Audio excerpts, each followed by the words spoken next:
It was one of those cold evenings when the city lights looked brighter than usual, yet the streets felt lonelier than ever. The air was sharp, the kind that made people pull their coats tighter and walk faster trying to escape the bite of winter. On a quiet corner near a fancy restaurant, a man stood alone. His gray coat was worn out, the color faded, and the sleeves were too short to hide his cold, shaking hands. He looked tired, not just from the cold, but from years of being unseen. His name was Arthur. Most people didn't know that. To them, he was just another homeless man who spent his nights wrapped in an old blanket near the train station. But tonight, he wasn't asking for money. He held a small cardboard sign written with a shaky hand, "Hungry. We'll play piano for food." Arthur didn't speak much. His eyes told more than his voice ever could. They were eyes that had once seen grand halls, shining lights, and crowds of people applauding. But now they only saw passing shoes, quick glances, and the cold pavement where he slept. Outside the restaurant, laughter poured out through the glass doors every time someone entered or left. Inside, warmth and golden light filled the room. The sound of plates clinking and people talking cheerfully echoed down the street. Arthur stood outside, hoping someone might notice him. Not with pity, but with a small chance to prove that he still had something to offer.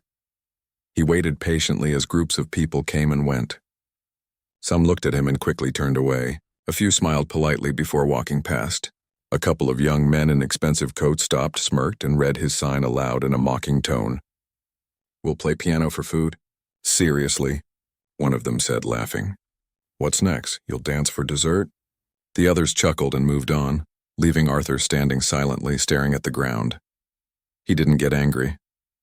He had learned long ago that anger didn't fill an empty stomach. He just adjusted the small cardboard sign in his hands and took a deep breath. His stomach growled softly. It had been more than a day since he had eaten a proper meal. Across the street, a young boy watched him from behind a bakery window. The boy tugged on his mother's sleeve and whispered something, but she just shook her head, smiling sadly, and they walked away. Arthur smiled faintly. It reminded him of the days when he used to teach music to children, back when his world was full of melodies and laughter. When he looked through the restaurant's window, he noticed something that caught his eye, a black grand piano near the stage at the far end of the dining area. It was polished, shining under the lights, almost calling out to him.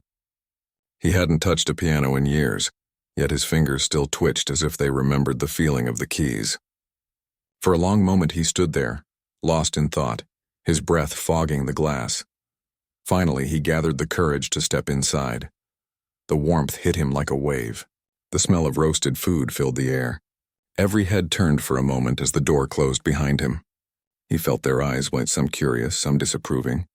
His clothes were old, his shoes worn out, and his face unshaven. He walked slowly toward the counter, where a manager in a neat black vest stood talking to a waiter. "Excuse me, sir," Arthur said softly, his voice rough but polite. "Would you allow me to play your piano for a meal?" The manager looked up confused. "What did you say?" "I used to play," Arthur continued, holding up his cardboard sign. "I don't need money. Just a plate of food. I can play while your guests dine. Just one song, maybe two." The waiter beside the manager exchanged a look with one of the servers and whispered something that made the others laugh quietly. The manager sighed, glancing toward the tables where guests were enjoying their evening. "Sir," he said slowly, "this is a fine dining restaurant. We don't usually entertain requests like that." Arthur nodded. "I understand," he said quietly. "But maybe you could let me play just once. If they don't like it, I'll leave." From a nearby table, someone overheard and chuckled. "Let him play," a man's voice called out mockingly.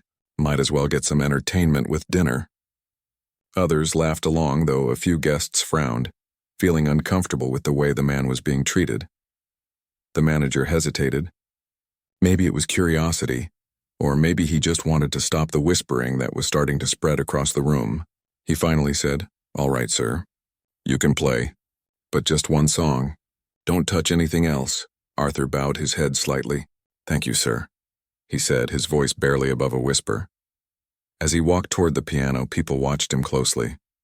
Some smiled with amusement, expecting a disaster.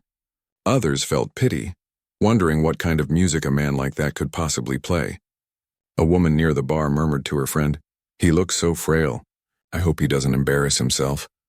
Arthur pulled out the piano bench and sat down slowly. He ran his fingers lightly over the keys, his touch careful, almost afraid. For a moment he simply sat there, staring at the instrument as if greeting an old friend after many years. The room went quiet, the laughter fading into a tense silence. Then he took a deep breath and pressed the first key. The sound was soft, trembling, like a whisper in the dark. But as his hands began to move, the notes started to form something beautiful. His fingers, though thin and worn, moved gracefully, remembering every pattern, every phrase. The melody grew stronger, calm yet full of emotion. It was the kind of music that spoke straight to the heart. People who had been laughing before now sat frozen in their seats. The waiters stopped mid-step. The man at the bar lowered his glass. The restaurant, filled with noise just a few minutes ago, was suddenly silent except for the piano's voice. Arthur closed his eyes and let himself drift into the music. In that moment, he wasn't a man begging for food anymore. He was who he once had been, a performer, a teacher, a lover of music. Every note carried a piece of his story, of the pain, the hope, and the beauty he had lost and found again. The tune he played wasn't complicated. It wasn't loud or showy. It was simple, honest, and full of feeling. The kind of song that made you stop and remember something you didn't know you had forgotten. When he finished, there was a long pause. Then, as if waking from a dream, people began to clap. At first just a few, then more, until the whole restaurant was applauding. Some were even standing. Arthur looked around, confused, as though he couldn't believe what he was seeing. His hands trembled slightly as he lifted them off the keys. The manager, who had been watching from the counter, walked over slowly. "Sir, that was incredible," he said, his tone now full of respect. "Where did you learn to play like that?" Arthur smiled faintly and said, "A long time ago." One of the guests stood up and walked to him. "Play another," she said softly. "Please." Arthur looked down at his hands and hesitated. He was tired, hungry, and dizzy from the rush of emotions, but he nodded. "Just one more," he said quietly. And as he began to play again, the restaurant lights reflected in his eyes, making them shine just a little brighter than before.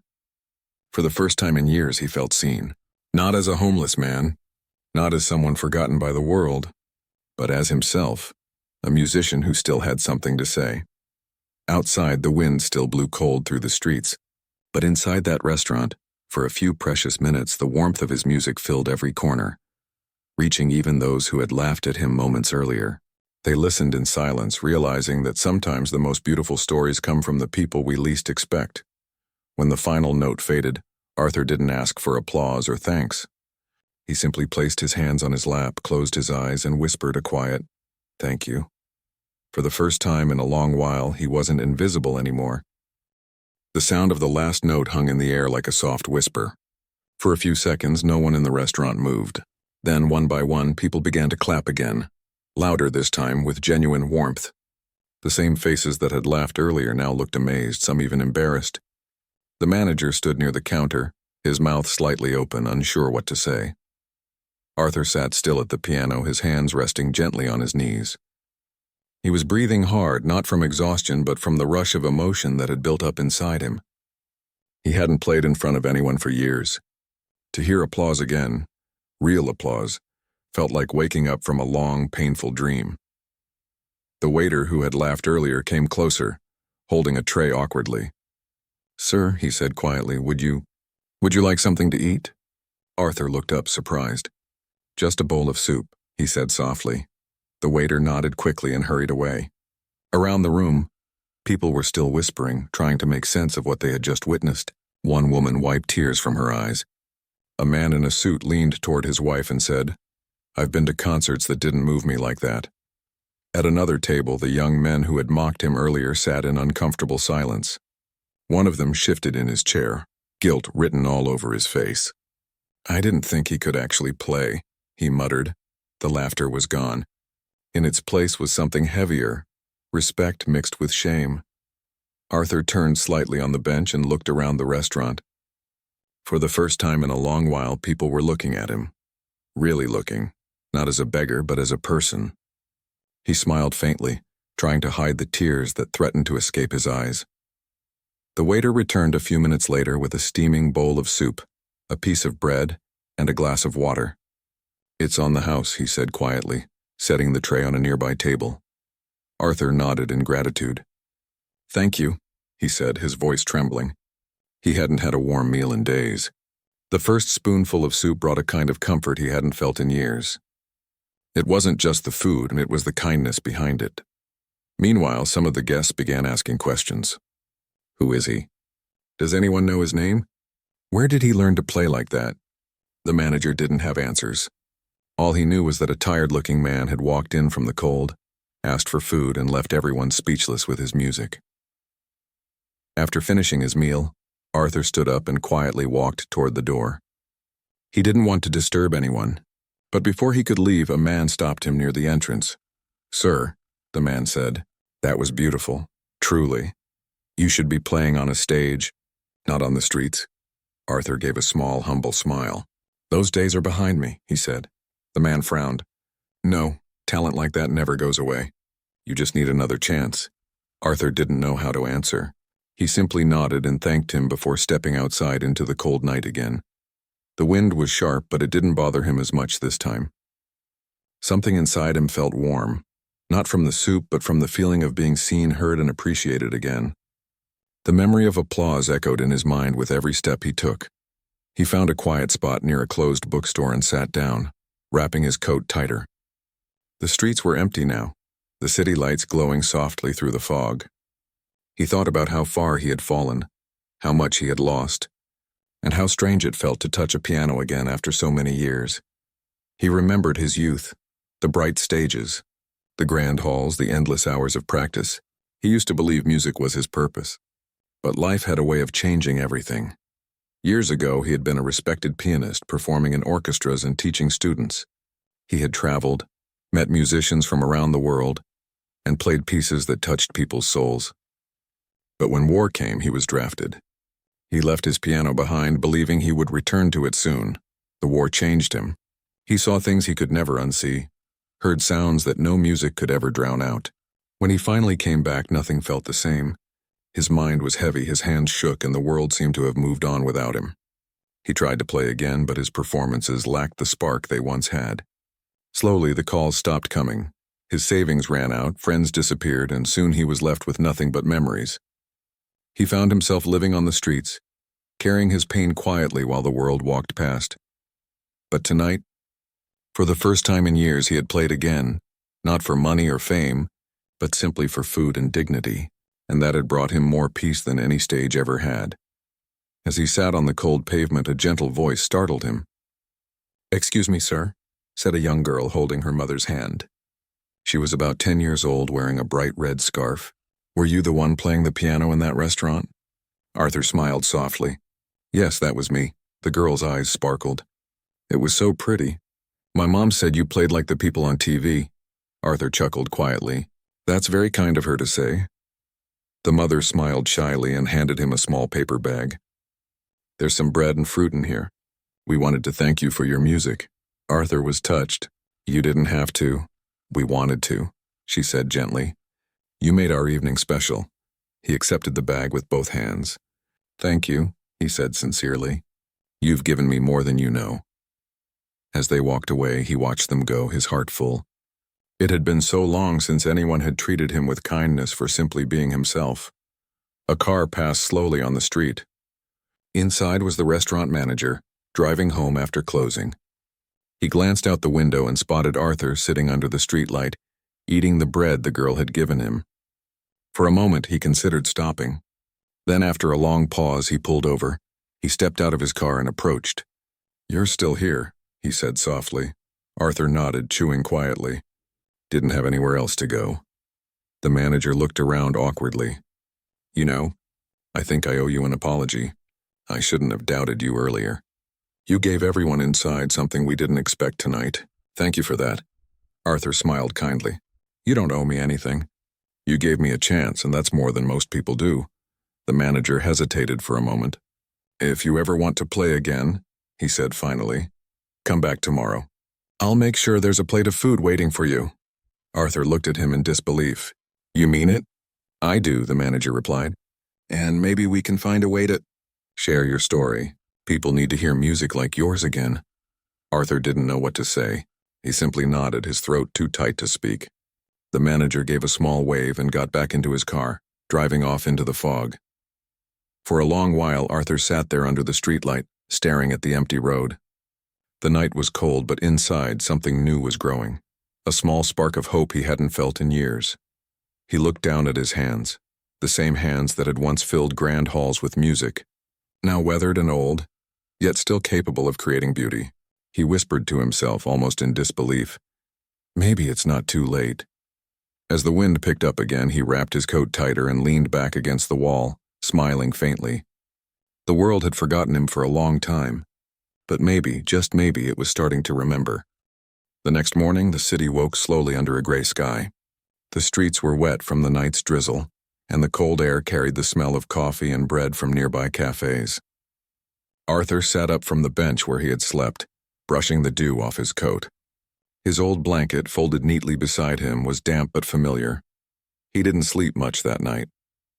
His mind was full of the music he had played, the faces of people who had listened, and the sound of applause that had followed. Every time he closed his eyes, he could see the piano keys again and feel the warmth of the lights on his hands. For the first time in years, he felt a little different, and not just alive, but awake. When the morning traffic began to pick up, he reached into the paper bag that the kind mother and her daughter had given him, and found one piece of bread left. He ate it slowly, watching the world pass by. People walked fast, always busy, always rushing. None of them knew that the man sitting quietly on the corner had once played for audiences in grand concert halls. He looked down at his fingers. They were stiff and swollen from the cold, but he stretched them carefully one by one, just like he used to before every performance. "Still here," he murmured softly to himself. "You still remember?" By noon, he decided to walk back to the restaurant. The manager had said he could come again. Maybe it was just polite talk, but Arthur wanted to believe it was real. Hope was a fragile thing, but it was something he hadn't held in a long time. When he arrived, the restaurant wasn't open yet. The staff were setting tables, and the front door was half open for cleaning. One of the waiters recognized him and called out, "You're back!" His tone wasn't mocking this time, and it was surprised, even friendly. Arthur smiled shyly. "The manager said I could play again." The waiter nodded and went to fetch him. A few minutes later, the manager appeared, holding a cup of coffee in one hand. He looked a little tired, but smiled when he saw Arthur. "You came," he said. "I was hoping you would." Arthur bowed his head slightly. "I didn't want to trouble you." "It's no trouble," the manager said, handing him the coffee. "Here, warm yourself up first." The simple gesture made Arthur's chest tighten. He accepted the cup with both hands, feeling the heat spread through his fingers. "Thank you," he said softly. When the restaurant opened later that afternoon, the manager gave Arthur permission to play again, just for a few hours during lunch service. The piano was already polished and waiting. Arthur sat down, took a slow breath, and began to play. This time he chose something lighter, a cheerful melody that filled the room like sunlight breaking through clouds. The guests smiled, tapping their feet quietly as they ate. Some recorded short clips on their phones, posting them online with captions like, "This homeless man plays like a master." By the end of the day, dozens of people had watched him play. A few left tips beside the piano. One elderly couple even shook his hand and said, "You reminded us of what music used to feel like." Arthur didn't know what to say. He just smiled and said, "Thank you for listening." When the evening came, the manager asked him to stay a little longer. "You've brought in more customers today than we've had all week," he joked. "People are coming just to hear you play." Arthur laughed quietly. "Then I'll do my best to keep them coming." That night, the restaurant was full again. The warm glow of candles flickered on every table, and the air was filled with the soft sound of his piano. This time no one laughed when he walked in. No one looked away. Every eye in the room was focused on him, not with pity but with admiration. Between songs, some guests approached to speak with him. "Do you teach lessons?" one woman asked. "My son wants to learn piano." Arthur smiled. "I used to teach," he said. "A long time ago," another man asked. "Did you ever play professionally? You sound like someone who's been trained for years." Arthur hesitated, then nodded slowly. "Yes," he said quietly. "Once." The man tilted his head. "May I ask where?" Arthur looked down, his voice softer now. I played in concert halls. I used to tour with an orchestra before the war. But that was a different lifetime, the man was stunned. You mean you were a concert pianist? Arthur gave a small nod. I was. Word spread quickly. People began whispering, trying to search for more about him online. Someone found an old newspaper clipping from decades ago. A young man with bright eyes and a confident smile, sitting at a grand piano under a spotlight. The name underneath the photo was the same. Arthur Lewis, world-renowned pianist, celebrated for his performances across Europe and America. When the staff showed the picture to the manager, he could hardly believe it. That's him, he said in awe. That's the man sitting right there. The revelation spread through the restaurant like wildfire. People were amazed. Some felt ashamed that they had judged him by his appearance. Others were moved by the idea that a man who had once known fame and success had fallen so far, yet still carried his gift with such humility. When Arthur finished his final song that night, the room erupted in applause again, not polite this time, but heartfelt and thunderous. He stood slowly, bowing his head as tears glistened in his eyes. The manager approached him, shaking his hand firmly. Mr. Lewis, he said respectfully, it's an honor to have you here. Arthur looked at him in surprise. Please, he said softly, just Arthur. But the manager shook his head. You've earned the title, sir. After the restaurant closed, Arthur stayed behind to help the staff cover the piano and clean up. The manager stopped him gently. You don't have to do that, he said. You're our guest now. Arthur smiled faintly. I'm used to working, he replied. I like to help. The manager hesitated, then said, If you want, we can make this a regular thing. You play here a few days a week and we'll make sure you're fed, maybe even help you find a small place to stay. Arthur froze. The idea felt like a dream. Are you serious? Absolutely, the manager said. You've given us something special. It's the least we can do. For a moment, Arthur didn't speak. Then his eyes filled with tears. I don't know how to thank you, he whispered. Just keep playing, the manager said with a smile. That's all the thanks we need. That night, as Arthur walked back to his usual spot near the train station, the city looked different to him. The lights seemed warmer, the streets less empty. People still hurried past, but now and then someone would stop, point, and whisper, That's him, the pianist from the restaurant. He didn't mind being recognized. It wasn't fame he wanted, it was belonging. And for the first time in years, he felt like he belonged somewhere again. When he reached the bench, he sat down and looked up at the night sky. The stars were faint behind the city glow, but they were there, just like the music still inside him, hidden, but never gone. He thought about everything that had happened in just 2 days, from being mocked on the street to being applauded in a warm, bright room. Life was strange that way.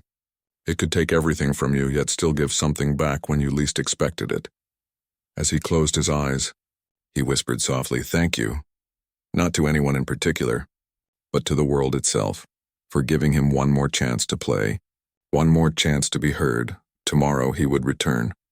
He would sit at that same piano and let his music speak again, because now he knew that even after losing everything, the song inside him had never truly stopped. It had only been waiting and waiting for someone to listen. The next few days passed like a dream.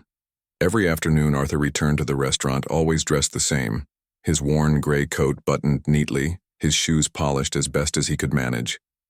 He didn't have much, but he carried himself with quiet dignity, as if every step meant something. Each time he walked through the door, the staff greeted him with smiles. The waiters had stopped whispering behind his back. Instead, they offered him warm tea or soup before he played. Some even stayed behind after their shifts, listening to him practice softly before closing time. Word about the homeless pianist continued to spread. Customers who had seen him play began telling friends, and soon people started coming not just for food, but for him.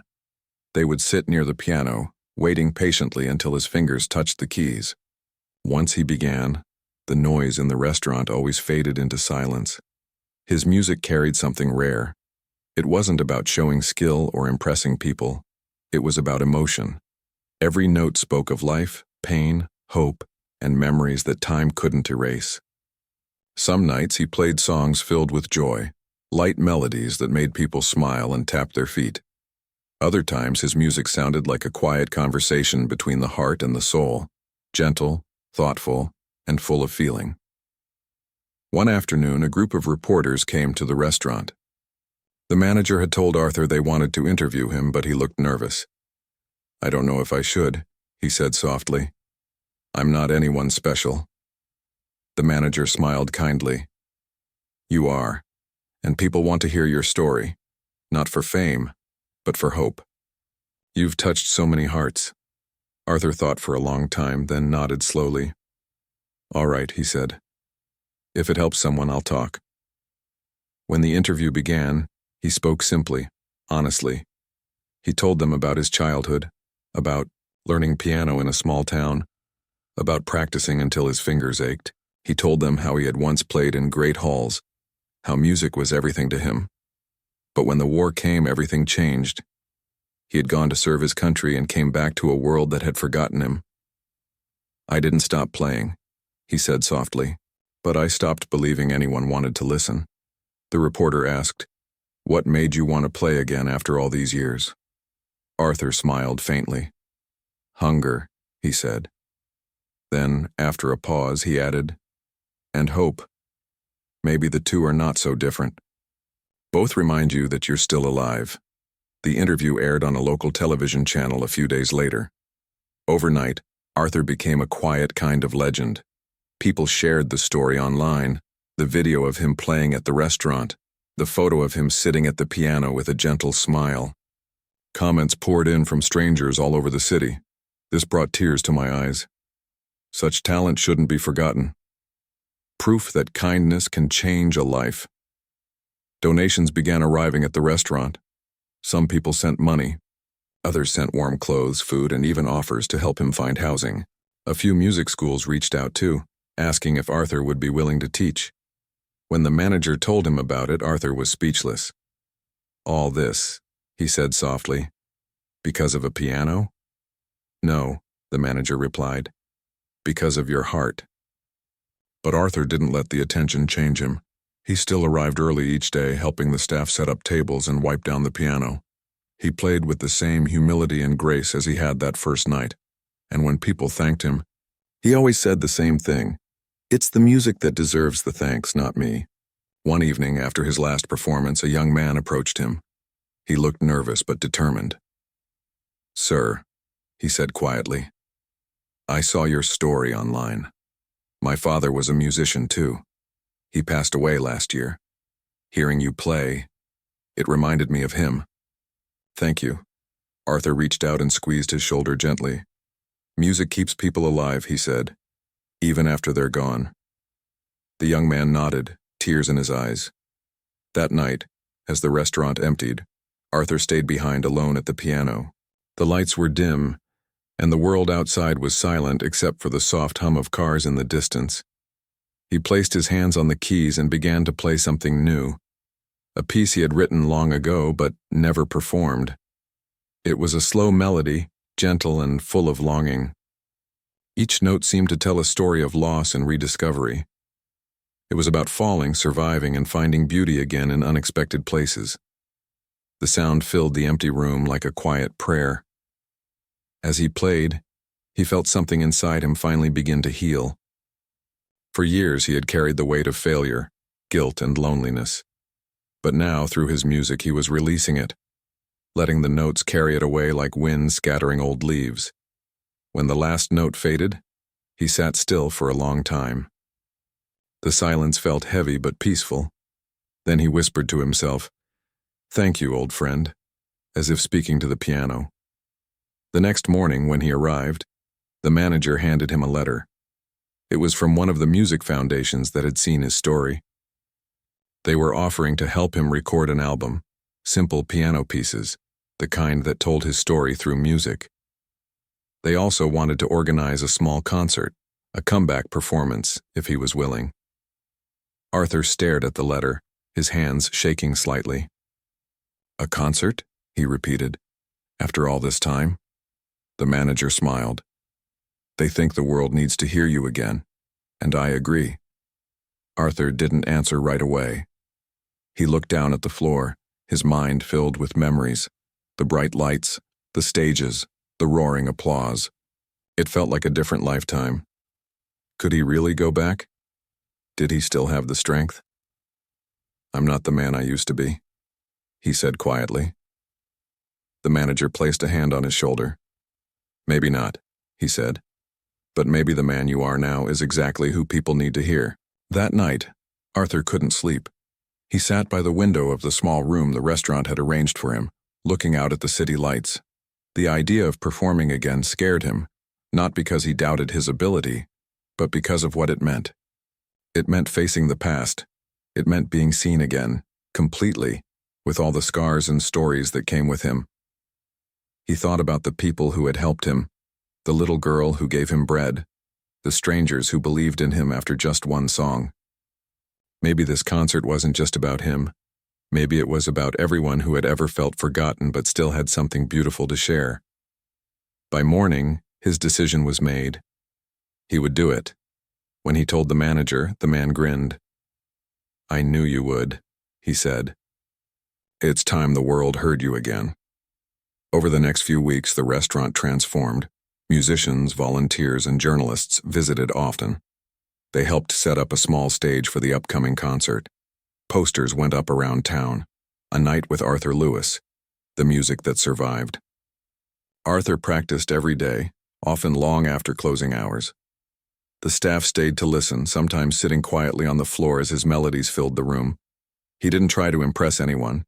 He just played with honesty, as he always had.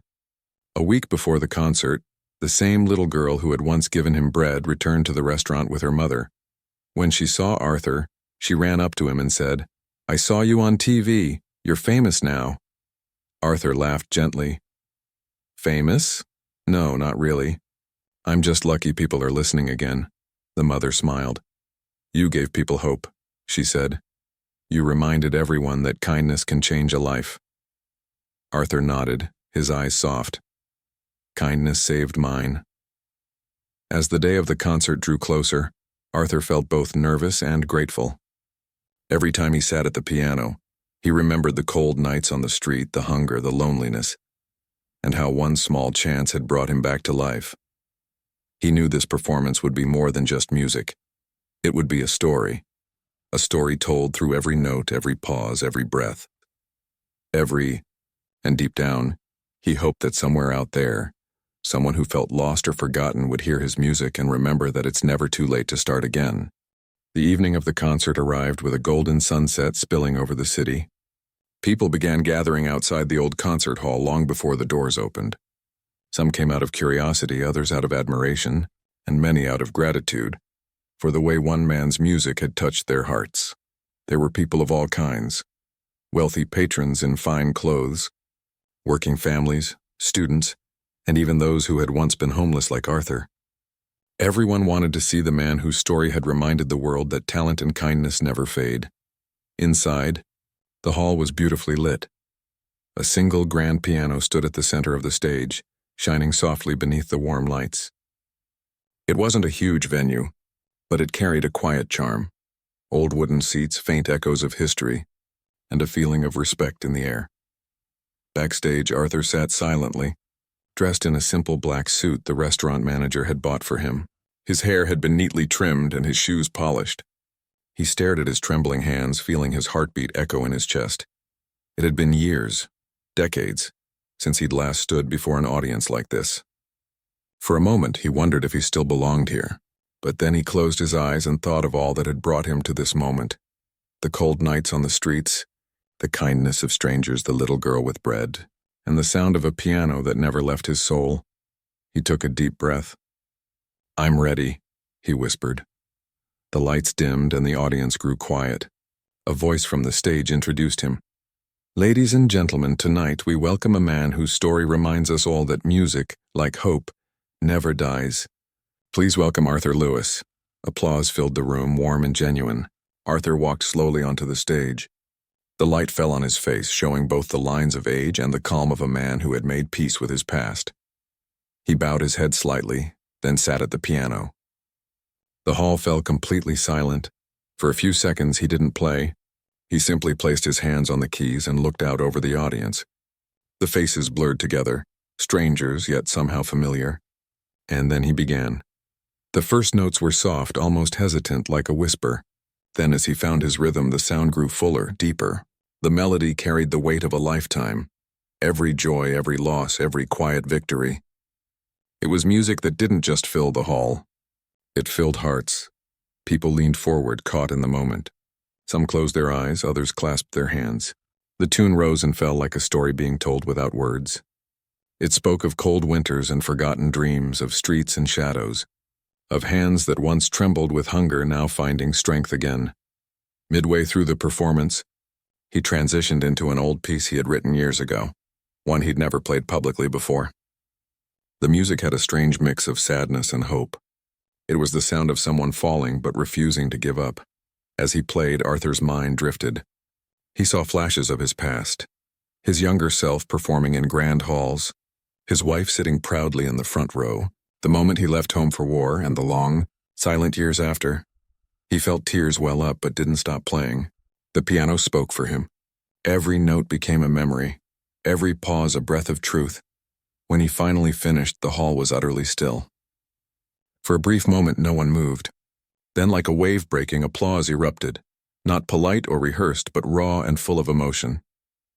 People stood, clapping through tears. Arthur sat quietly, overwhelmed. He hadn't expected this. He bowed his head again, humbled beyond words. As the applause went on, a familiar face appeared near the front. The young man who had once told Arthur his father had been a musician. He was crying openly, clapping harder than anyone. Next to him, the little girl who had once offered Arthur bread was standing on her chair, clapping too, her mother smiling proudly beside her. Arthur smiled softly at them. For the first time in years, he felt whole. After the concert, people crowded around to meet him. Some thanked him, some hugged him, and others simply shook his hand. Everyone seemed to have something kind to say. "Your music reminded me of my grandfather," said one man. "You made me believe in second chances," said another. An elderly woman held his hand and whispered, "You healed something in me tonight." Arthur could only nod, speechless. He wasn't used to this much attention. He didn't play for fame or praise, but he was grateful that his story had given something to others. Later, as the hall emptied, Arthur sat alone at the piano again. The manager came over smiling. "You did it," he said softly. "You really did it." Arthur looked up, his eyes gentle. "No," he said, "we did. If you hadn't given me a chance that night, I'd still be playing in my mind instead of here." The manager laughed quietly.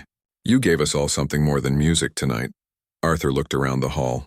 The lights were dim now, the seats empty, but he could still feel the warmth of the people who had been there. It was as if their emotions lingered in the air, wrapping around him like an embrace. "I think," Arthur said, smiling faintly, "this is the first time in years I feel like I'm home." Over the next few weeks, his concert became a sensation.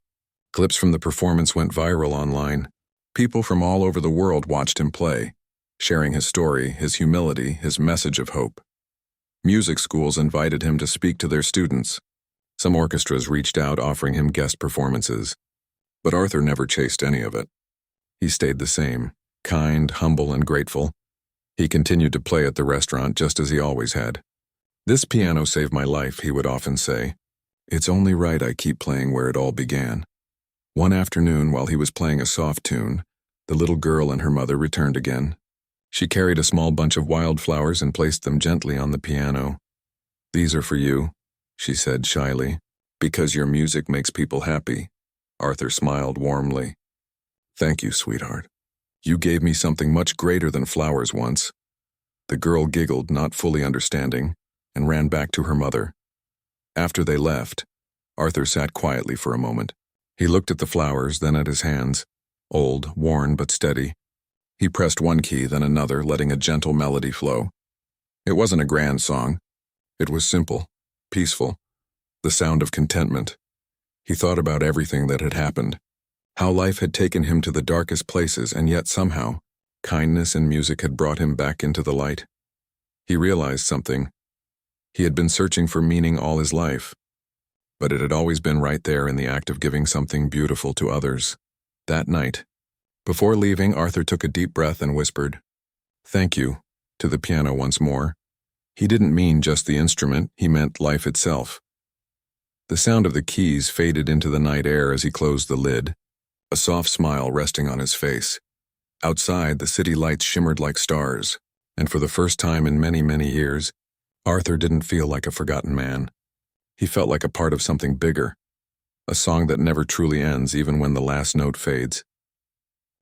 Weeks passed after the concert, and Arthur's life changed in gentle, meaningful ways. He was no longer the man sleeping on park benches or playing in the cold for a piece of bread. Now, people greeted him on the street, stopped to talk, and smiled warmly when they recognized his face. But even with all the attention, he remained humble, just as he'd always been. He still came to the restaurant every afternoon.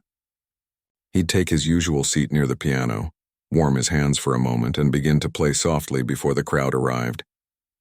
The sound drifted through the air, familiar and comforting. For many, it became the heart of the place, the reason they came back again and again. Sometimes customers would leave little notes on his piano. Simple words like, "Your music gives me hope," or, "Thank you for reminding us what really matters." Arthur kept every one of them in a small box the manager gave him. Whenever he felt tired, he would open the box, read a few, and smile. But even as his days grew brighter, Arthur never forgot where he had come from. He often visited the park where he had once slept. He would bring sandwiches, fruit, and bottles of water, handing them out quietly to those who now sat where he once had. One cold morning, as he passed a man huddled near a bench, Arthur stopped and offered him a small paper bag. "It's just some food," he said softly. The man looked up, his eyes tired but curious. "Wait," the man said. "Aren't you that piano guy from the news?" Arthur smiled gently. "Maybe," he said. "But today I'm just someone who knows what it's like to be hungry." The man nodded slowly, his hands trembling as he took the bag. "Thank you," he whispered. Arthur placed a hand on his shoulder. "Don't lose hope. Sometimes the smallest kindness can change everything." He walked away quietly, the wind brushing against his coat. Deep inside, he felt a warmth that no applause could ever replace. As winter approached, Arthur received an invitation from the city's cultural center. They wanted to hold a charity concert, not a grand event, but a small gathering to raise money for music programs for underprivileged children. They asked Arthur to headline the night, and he agreed without hesitation. When the evening came, the hall was simple and cozy, decorated with candles and flowers. Children from local schools sat in the front rows, their faces glowing with excitement. Arthur walked to the piano, smiling at them. "You remind me of myself when I was your age," he said softly. "Music saved me more times than I can count. Tonight I want to give a little of it back." He began to play a gentle melody, one he had written especially for that night. The tune was soft, like a lullaby, carrying warmth and light. The children sat perfectly still, their eyes wide, as if afraid to blink and miss a single note. When the song ended, they clapped joyfully, and some even ran up to hug him. "I want to learn piano too," one little boy said. Arthur smiled, his eyes shining. "Then you must," he said. "Music doesn't belong to the rich or famous. It belongs to anyone who listens with their heart." The event was a huge success. Enough money was raised to start free weekend music classes for kids from poor families. The organizers asked Arthur if he would teach, and though he hesitated at first, he soon agreed. Every Saturday morning, he sat with a group of children in a small classroom filled with second-hand instruments. The sound wasn't perfect. Some keys were sticky, some strings slightly off tune. But the laughter and excitement made up for everything. He taught them the basics first: posture, rhythm, patience. But more than technique, he taught them to feel. "Don't just play the notes," he'd say. "Tell your story. Let people hear who you are." The children adored him. They called him Grandpa Arthur, and he called them his little symphony. He would often stay after class, telling them stories about the old concert halls, about the beauty of music and the kindness of strangers. One afternoon, after a long class, a small boy asked, "Grandpa Arthur, when did you start playing?" Arthur looked thoughtful for a moment. "When I was about your age," he said. "My mother used to hum songs while cooking, and one day I tried to find her melody on a broken keyboard. I didn't stop after that." The boy smiled. "Did you ever get scared of playing in front of people?" Arthur laughed softly. "Oh, all the time. But then I remembered something my teacher told me. Don't play to impress, play to connect." When you play for people's hearts, not their applause, you'll never fail. Those words stayed with the children long after that day. Months passed, and Arthur's health began to slow him down. His hands trembled more than before, and some mornings he felt too tired to walk. Still, he never missed a class. The children noticed but never asked. They simply played louder, brighter, hoping their music would give him strength. One Saturday, after a lesson, the children surprised him. They had arranged a small performance in his honor. Each one took turns playing a short melody they had learned, ending with a simple tune they wrote together called "The Old Piano Man." As they played, Arthur's eyes filled with tears. He clapped softly at the end, whispering, "You've made me the happiest man alive." That night he returned to the restaurant one last time. The manager greeted him with his usual warm smile. "It's been quiet without you," he said. "The piano misses you." Arthur chuckled softly. "Then let's not keep it waiting." He sat down and began to play. The restaurant was nearly empty, just a few customers and the faint sound of dishes being cleaned in the back. His music flowed gently, peaceful and slow, like a final conversation with an old friend. He played for nearly an hour, pausing only to sip water and catch his breath.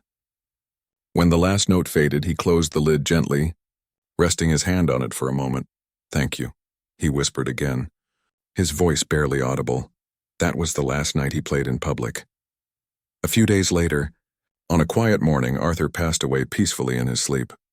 The news spread quickly. The city mourned the man who had reminded them that beauty and kindness could come from the most unexpected places. The restaurant placed a single white rose on his piano. People came from all over, and not to cry, but to listen. The staff had left a small recording of Arthur's music playing softly in the background. The sound filled the room, gentle and eternal. Weeks later, the children from his class performed a special concert in his memory. They played "The Old Piano Man," the song they had written for him. Their little hands trembled, but their faces shone with pride. After the performance, the manager stepped on stage and spoke quietly to the audience. Arthur once said that music doesn't die. It simply moves from one heart to another. Tonight, I think he's right here listening to every note. The crowd clapped softly, and some people wiped away tears. The piano Arthur had played at the restaurant was later moved to the children's music school. On the side, a small brass plate was added with an engraving that read, "In memory of Arthur Lewis, who taught us that music and kindness can change the world." Years passed, but his story continued to inspire. His recordings were shared online, his students grew up to become teachers and musicians, and every time someone played one of his melodies, it felt as though a part of him was still alive, quietly smiling somewhere. And sometimes, in the evenings when the sun dipped low and the last light filled the room, someone sitting at that old piano would start to play his most famous piece, the one that had changed everything. Outside, people would pause to listen, and for a moment, the world would fall still, as if the city itself remembered the man who had once asked for food but gave back something far greater. Because in the end, Arthur's life wasn't about what he lost, but about what he gave. A song, a story, and a reminder that even the smallest act of kindness can bring music back to a silent world.